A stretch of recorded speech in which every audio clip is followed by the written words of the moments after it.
Hello students, welcome to Vidyashankar education portal. आज इसमें हम बात करने वाले हैं periodic classification of elements. Last video भी हमारा इसी के ऊपर था, लेकिन हम इसमें आज कवर करने वाले हैं modern periodic law, modern periodic table, electronic configuration और periodic trend in modern periodic table. Last video में हमने इसका पार्ट 1 देखा था, ये है हमारा पार्ट 2। यानी आज इस वीडियो में हम इस चैप्टर को यानी पीरियोडिक क्लासिफिकेशन ऑफ एलिमेंट्स को हम आज खत्म करने वाले हैं। चलिए बढ़ते हैं आज के अपने पहले पॉइंट्स पे, जो है मॉडर्न पीरियोडिक लॉ। फ्रेंड्स, इसके पहले जो मेंडेलीव थे, उन्होंने जो अपना पीरियोडिक लॉ दिया था वो पूरी तरह से राइट नहीं हुआ। उन्होंने क्या बोला था, उन्होंने किस बेस पे अपना पीरियोडिक टेबल बनाया था, यानी increasing number of atomic mass के ऊपर। लेकिन बाद में आगे चल के इलेक्ट्रॉन्स की डिस्कवरी हुई, साइंटिस्ट लोग ने उसके ऊपर काम किया और आगे चल के उन्होंने उन एटॉमिक नंबर को ढूंढ निकाला, यानी इलेक्ट्रॉन के ही बेस पे उन्होंने एटॉमिक नंबर को ढूंढा। 1913 एडी में एक इंग्लिश साइंटिस्ट थे जिनका नाम था हेनरी मोसले, जिन्होंने एक्सरे ट्यूब के हेल्प से एक्सपेरिमेंट किया और उन्होंने पॉजिटिव चार्ज वाले उन्होंने देखा कि जो एटम का जो न्यूक्लियस होता है उसमें पॉजिटिव चार्ज होता है जिसको बोलते हैं प्रोटॉन, और उसके चारों तरफ एक नेगेटिव चार्ज वाले भी एटम्स घूमते हैं जिनको इलेक्ट्रॉन बोलते हैं। ये तो इलेक्ट्रॉन पहले ही पता चल चुका था और इस बेस पे उन्होंने एटॉमिक नंबर दिया और ये भी बताया कि जो भी एलिमेंट होता है उनका फंडामेंटल जो प्रॉपर्टी होता है वो एटॉमिक मास नहीं होता, वो होता है एटॉमिक नंबर। और इसी बेस पे उन्होंने अपना मॉडर्न पीरियोडिक लॉ दिया, जो था कि कोई भी एलिमेंट का जो प्रॉपर्टी होता है उसका जो पीरियोडिक फंक्शन होता है वो एटॉमिक नंबर के ऊपर डिपेंड होता है, यानी properties of element are periodic function of their atomic numbers.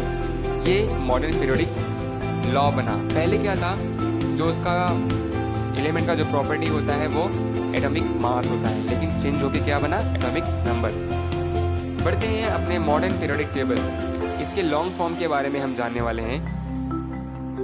तो इसका जो क्लासिफिकेशन किया गया उसमें increasing number of atomic number देखा गया, यानी जो लास्ट पीरियोडिक टेबल बनाया था मेंडेलीव ने, उन्होंने increasing order of atomic mass के ऊपर बनाया था। लेकिन ये जो पीरियोडिक टेबल बना ये किस पे बना, एटॉमिक नंबर के ऊपर, यानी increasing order of atomic number. और जब ये एटॉमिक नंबर बनाया गया तो इसमें ये देखा गया कि अगर जो भी इंक्रीजिंग ऑर्डर में रखे गए, यानी फर्स्ट एटम, सेकेंड एटम, ये सब के सब उनके number of proton, number of electron के ऊपर डिपेंड होते थे। तो सारे के सारे एलिमेंट्स की प्रॉपर्टी को समझने में और उनके बारे में जानने में ज़्यादा एक्यूरेसी से हेल्प मिलने लगा। इसे ही बोला गया मॉडर्न पीरियोडिक टेबल का लॉन्ग फॉर्म। आप लोग ने लास्ट स्टैंडर्ड में पढ़ा था इलेक्ट्रॉनिक कॉन्फ़िगरेशन के बारे में, किसी भी एटम का इलेक्ट्रॉनिक कॉन्फ़िगरेशन कैसे करना है। और उसमें क्या होता था कि न्यूक्लियस के चारों तरफ इलेक्ट्रॉन्स का सेल बना होता था, उस सेल में इलेक्ट्रॉन्स फिल किए जाते थे और जितने इलेक्ट्रॉन होंगे उसी के बेस पे उसका एटॉमिक नंबर डिसाइड किया जाता था। दोस्तों ये याद रखना है इसमें, जो यहाँ पे मैंने क्या बोला कि सभी के सभी एक एटम का जितना एटॉमिक इलेक्ट्रॉन होगा उतना ही उसका एटॉमिक नंबर होगा। मैंने ये नहीं बोला लास्ट ऑर्बिट में जितने इलेक्ट्रॉन होंगे वो एटॉमिक नंबर होगा, वो या नहीं। यहाँ पे हमें याद रखना है कि total number of electron equal to atomic number. फिर हमें ये देखना है कि इस जो पीरियोडिक टेबल बनाया गया मॉडर्न पीरियोडिक टेबल, इसमें एटॉमिक नंबर और एलिमेंट्स के बीच का जो रिलेशन था वो समझने में बहुत ही आसानी हुआ, यानी एटॉमिक नंबर को फंडामेंटल प्रॉपर्टी बताने की वजह से सारे के सारे जितने भी एलिमेंट्स थे सबको समझने में बहुत ही हेल्प मिला। अब हम पढ़ते हैं कि मॉडर्न पीरियोडिक टेबल कैसा था हमारा, वो हम देखते हैं। पहले तो हम इस डायग्राम को पहले ध्यान से देखेंगे, इसमें हमें क्या क्या दिख रहा है वो हम देखते हैं। इसमें ग्रुप लिखा है, ग्रुप यानी 1 to 18 ग्रुप है, यानी मॉडर्न पीरियोडिक टेबल में 1 से लेके 18 तक ग्रुप थे और पीरियड थे 1 से लेके 7 तक, यानी ऊपर से नीचे जो होते थे लाइंस उन्हें पीरियड बोलते थे, और जो ये वर्टिकली होते थे उन्हें क्या बोलते थे, ग्रुप, यानी टोटल 18 ग्रुप थे और 7 पीरियड थे। और फ्रेंड्स देख सकते हो यहाँ पे जो येलो इसमें लिखा गया है पूरा, जैसे बोरॉन है, सिलिकॉन है, जर्मेनियम है, यानी PSIGE, AS, SBT, EPO, ये सब के सब जो हैं इन्हें हम लोग बोलते हैं मेटलॉइड्स। मेटलॉइड्स का आप साइन देख सकते हैं यहाँ पे डिनोट किया गया है ब्लैक के नीचे मेटलॉइड्स, ये सब के सब मेटलॉइड है। ये मेटलॉइड होता है, ये एक बॉर्डर लाइन होता है इस पीरियोडिक टेबल में जो मेटल एंड नॉन मेटल को सेपरेट करता है। लेफ्ट साइड में जितने भी होते हैं सबके सब मेटल होते हैं और उसके राइट साइड में जितने होते हैं सबके सब नॉन मेटल होते हैं। और जो सबसे लास्ट 18th ग्रुप, यानी ग्रुप में देखिए 1 से लेकर 18 तक है, जो सबसे लास्ट वाला है 18th ग्रुप, उसे बोला जाता है नोबल गैसेस।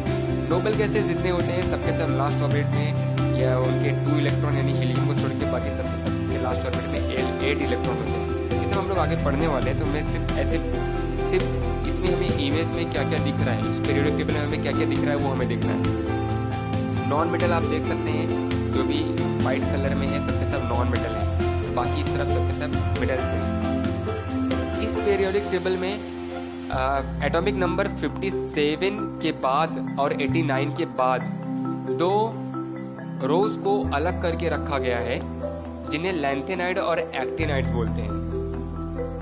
उसे फिर मतलब अलग करके रखा गया है ताकि स्ट्रक्चर को हमें समझने में आसानी हो। फिर इस पीरियोडिक टेबल में 4 ब्लॉक होते हैं। पहला होता है S ब्लॉक, दूसरा D, P और F। हम देखते हैं S ब्लॉक कहाँ से कहाँ तक होता है। ग्रुप 1 और 2 जो होता है वो S ब्लॉक होता है।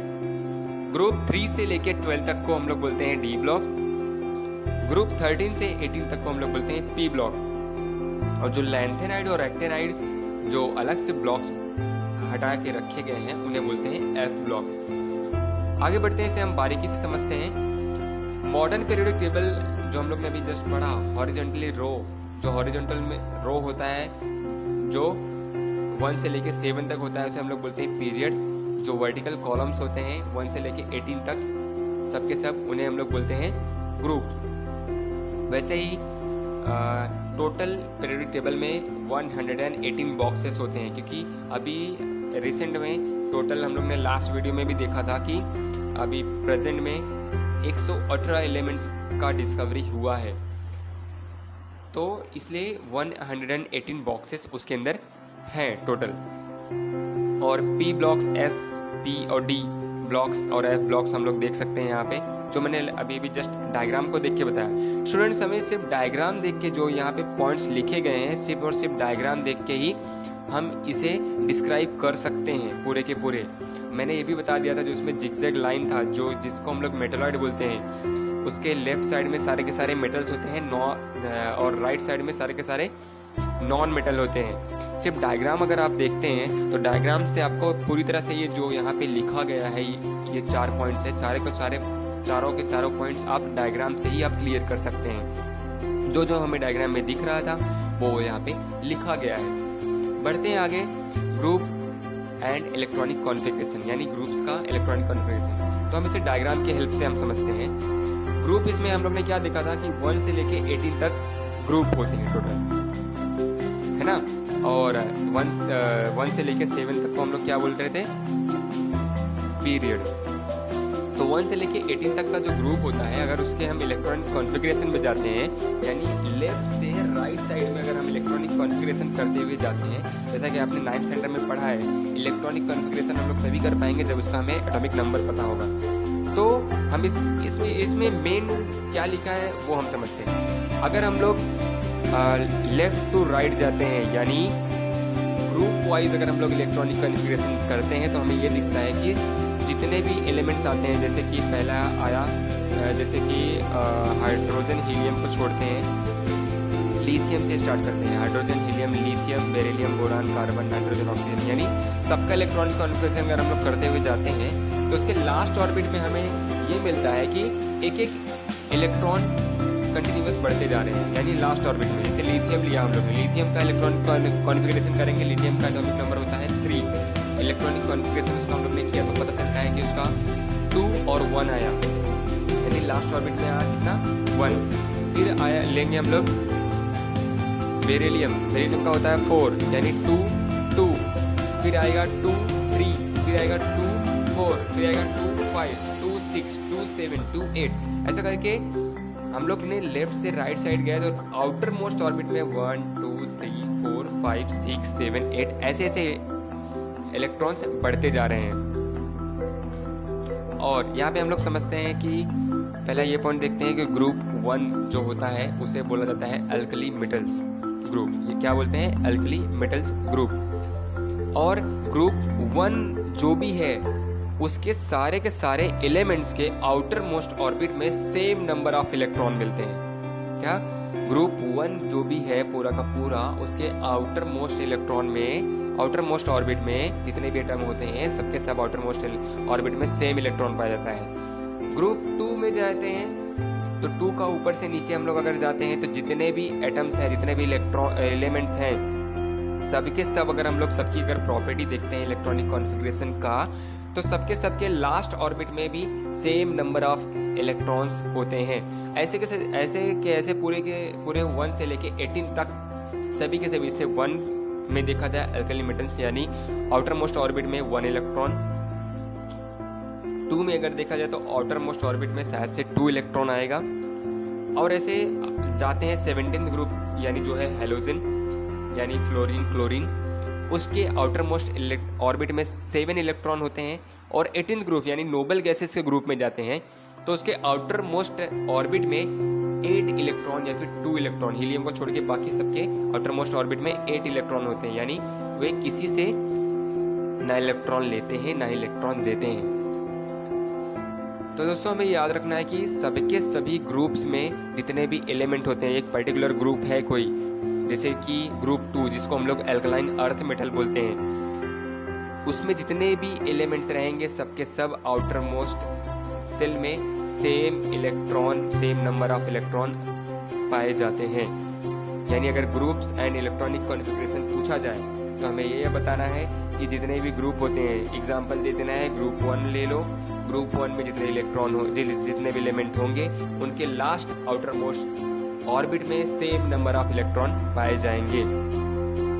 और जैसे हम लोग लेफ्ट टू राइट जाते हैं वैसे वैसे इलेक्ट्रॉन्स बढ़ते जाते हैं आउटर मोस्ट ऑर्बिट में। और जैसे हम लोग ऊपर से नीचे आते हैं वैसे वैसे उस हर एक एलिमेंट्स के सेल में इंक्रीज होता है, यानी नंबर ऑफ सेल्स इंक्रीज होते जाता है। आगे बढ़ते हैं हम पीरियड एंड इलेक्ट्रॉनिक कॉन्फ़िगरेशन देखते हैं हम लोग। पीरियड यानी हम लोग हॉरिजॉन्टली वाइज जाएंगे। पहले डायग्राम वाइज हम लोग देखते हैं। पहले हम लोग जैसे हम लोग ने इसके पहले ग्रुप का समझा, यानी अगर ग्रुप 1 में हम लोग देखते हैं हाइड्रोजन है, लिथियम है, सोडियम है, पोटेशियम है। तो देखिए हाइड्रोजन के लास्ट में कितना इलेक्ट्रॉन है? 1। लिथियम में कितना है? 1। सोडियम में कितना है? 1। पोटेशियम में कितना है? 1। सेकंड में आते हैं बेरिलियम, लास्ट में 2, मैग्नीशियम लास्ट में 2, कैल्शियम लास्ट में 2, स्ट्रोंशियम लास्ट में 2 रहेगा, बेरिलियम लास्ट में 2 और रेडियम के लास्ट में भी 2।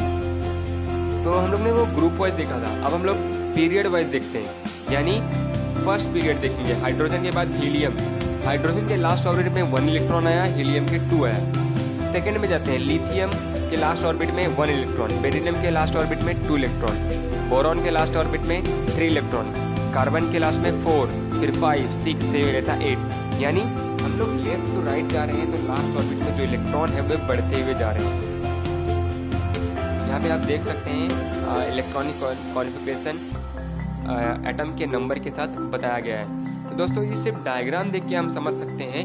जो यहाँ पे 2 पॉइंट्स मैंने बताया है वो सिर्फ हम लोग डायग्राम देख के ही हम लोग पूरा पॉइंट एक्सप्लेन कर सकते हैं। तो दोस्तों अगर कोई भी डाउट होता है तो आप लाइव चैट के थ्रू भी आप पूछ सकते हैं जो अभी चालू है।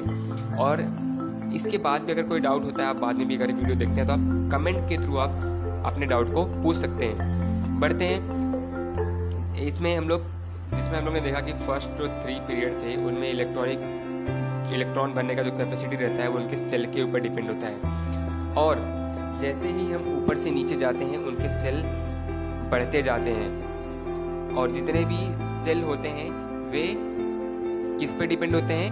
नंबर ऑफ इलेक्ट्रॉन्स के ऊपर। और आउटर मोस्ट सेल में जो भी इलेक्ट्रॉन बचता है उसे हम लोग वैलेंस सेल बोलते हैं। और ये जो सेल होता है उसमें इलेक्ट्रॉन कैसे भरा जाता है?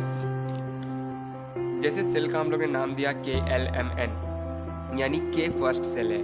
फर्स्ट सेल में हम लोग 2n² जो फार्मूला होता है इस बेस पे हम लोग बढ़ते हैं।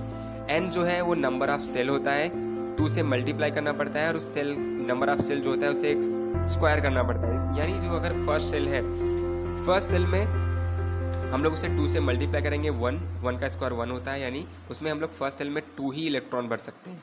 सेकेंड सेल है जो 2, यानी 2 का स्क्वायर करेंगे 4 से 2 का मल्टीप्लाई करेंगे 4 2 8, यानी सेकेंड सेल में हम लोग 8 इलेक्ट्रॉन ही भर सकते हैं। सपोज ये जो बताया है डायग्राम, ये इलेक्ट्रॉनिक कॉन्फ़िगरेशन करते टाइम हमें काम आता है, यानी या फिर अगर उसका हम लोग को इलेक्ट्रॉनिक कॉन्फ़िगरेशन का हम लोग को अगर डायग्रामेटिक रिप्रेजेंटेशन करना है तो भी हमें काम आता है कि आउटर मोस्ट सेल में, यानी उसके सभी के सभी सेल में हमें कितने कितने इलेक्ट्रॉन्स भरने हैं उसमें भी हमें काम आता है।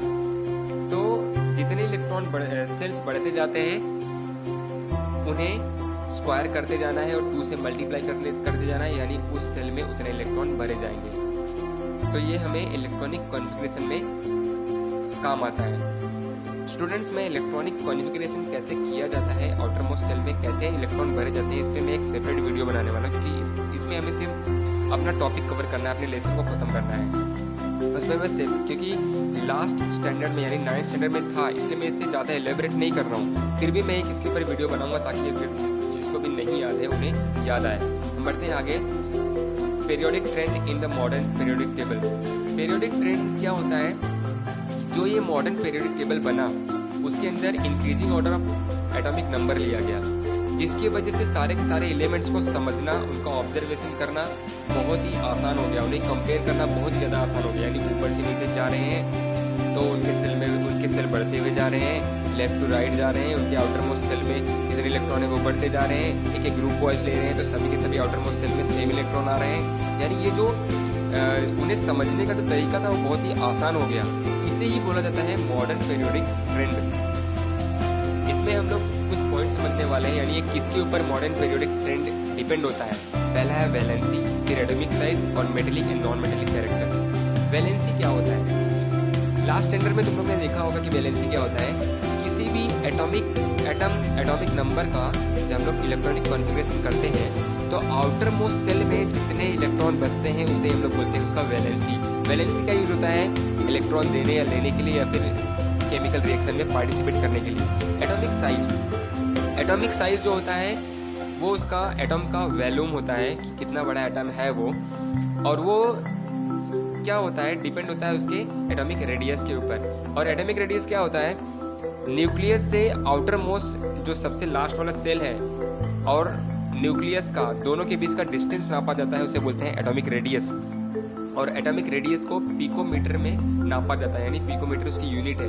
और पिकोमीटर नैनोमीटर से भी छोटी यूनिट होती है। एक पिकोमीटर में 10⁻⁻12 मीटर होता है। तो आप समझ सकते हैं कि पिकोमीटर कितना छोटा होता है। यहाँ पे कुछ एलिमेंट्स के मैंने as a example atomic radius दिए हैं, जैसे कि ऑक्सीजन का एटॉमिक रेडियस होता है 66, बोरॉन का 88, कार्बन का 77 पिकोमीटर, नाइट्रोजन का 74, बेरिलियम का 111, लिथियम का 152। तो आप ये पिकोमीटर यानी न्यूक्लियस से लेके आउटर मोस्ट सेल का जितना डिस्टेंस होता है वो उसका एटॉमिक रेडियस होता है, और इससे उसका एटॉमिक साइज पता चलता है। बढ़ते हैं metallic and non metallic character पे। हम लोग ने लास्ट में ही स्टार्टिंग में हम लोग पढ़ चुके थे जब हम लोग पीरियोडिक टेबल के बारे में जान रहे थे कि लेफ्ट साइड में जितने होते हैं सबके सब मेटेलिक कैरेक्टर डिनोट करते हैं, जैसे कि सोडियम, मैग्नीशियम। फिर राइट साइड में जैसे सल्फर, क्लोरीन हो गए, वे सबके सब नॉन मेटेलिक कैरेक्टर रिप्रेजेंट करते हैं। बीच में उनका एक बॉर्डर लाइन होता है जिन्हें हम लोग बोलते हैं मेटलॉइड्स, यानी जिगजैग जो लाइन होता है जो कि मेटल एंड नॉन मेटल को सेपरेट करता है, और जिसके वजह से मेटल एंड नॉन मेटल हमें पता चलते हैं। फिर देखा जाए अगर उनकी केमिकल प्रॉपर्टी पे हम जाते हैं, अगर नॉन मेटल का केमिकल प्रॉपर्टी देखा जाए तो नॉन मेटल जो होता है वो क्या करता है? एनायन फॉर्म करता है, और जो मेटल होता है वो केटायन फॉर्म करता है। केटायन यानी होता है पॉजिटिव चार्ज, एनायन यानी निगेटिव चार्ज। अभी केटायन एनायन फॉर्म कैसे होते हैं वो देखते हैं। जो मेटल होता है उसके पास इलेक्ट्रॉन को डोनेट करने की टेंडेंसी होती है, और जब कोई भी मेटल इलेक्ट्रॉन डोनेट करता है तो उसके ऊपर एक पॉजिटिव चार्ज आता है, यानी उसने केटायन फॉर्म किया। और नॉन मेटल के पास टेंडेंसी होती है इलेक्ट्रॉन को गेन करने का। कोई भी नॉन मेटल जब इलेक्ट्रॉन गेन करता है तब बोला जाता है उसने अपना एनायन फॉर्म किया, यानी उसके ऊपर नेगेटिव चार्ज आ जाता है। और जितने भी नोबल गैसेस होते हैं वे ना ही केटायन फॉर्म करते हैं ना ही एनायन फॉर्म करते हैं, क्योंकि वे लोग स्टेबल होते हैं। और ये जो डोनेट करना, गेन करना इलेक्ट्रॉन का, ये सब इसलिए किया जाता है ताकि सबके सब नोबल गैस के स्टेबल फॉर्म में आ जाए। हम लोग ने यहाँ पे देखा कि अभी हम लोग ये देखते हैं कि कोई भी मेटल जो होता है वे लोग इलेक्ट्रॉन को डोनेट ही क्यों करते हैं। कोई भी मेटल का अगर हम लोग इलेक्ट्रॉनिक कॉन्फ़िगरेशन करते हैं, जो उसके सेल्स होते हैं वे सब के सब सेल्स उसके न्यूक्लियस की तरफ अट्रैक्ट होते रहते हैं, क्योंकि न्यूक्लियस में पॉजिटिव चार्ज होता है प्रोटॉन, और इलेक्ट्रॉन जो होता है वो निगेटिव होता है, तो उसकी तरफ वो लोग खींचे हुए रहते हैं। लेकिन जैसे हम लोग ऊपर से नीचे की तरफ जाते हैं, ये हम लोग नेक्स्ट वीडियो से हम लोग प्रॉपर समझेंगे, ये नेक्स्ट उससे इसमें आप देख सकते हैं जो डायग्राम आप देख रहे हैं कि अगर हम लोग लेफ्ट टू राइट जाते हैं, जो भी एटॉमिक रेडियस होता है वो डिक्रीज होता जाता है, यानी कम होता जाता है।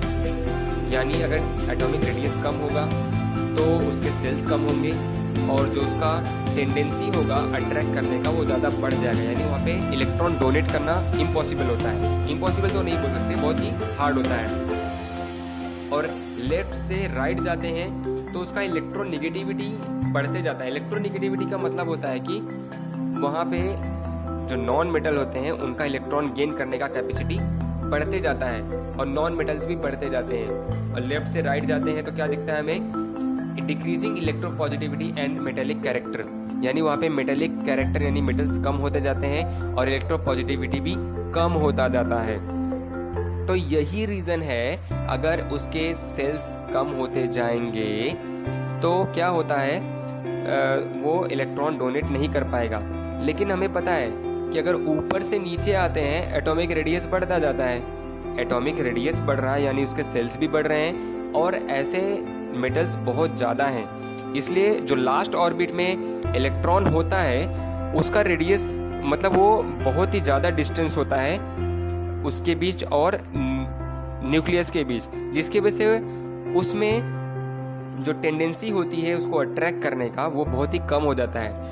तो मेटल को उसे छोड़ देना ही अच्छा होता है। अगर वो उसे छोड़ देता है तो वो अपने ऑक्टेट फॉर्म में या फिर ट्वाइस फॉर्म में आ जाता है, यानी वो स्टेबल हो जाता है। इसलिए सारे के सारे जो मेटल्स होते हैं वे सब के सब इलेक्ट्रॉन को डोनेट कर देते हैं, और इस फॉर्म को बोला जाता है इलेक्ट्रोपॉजिटिविटी। अब इस पॉइंट्स में जो मैंने यहाँ पे 3 पॉइंट्स मैंने दिखाए हैं, ये 3 के 3 पॉइंट्स, यानी इस आप डायग्राम को अगर देख रहे हैं तो इन्हीं 3 के 3 पॉइंट्स में मैंने इसी डायग्राम को ही एक्सप्लेन किया है।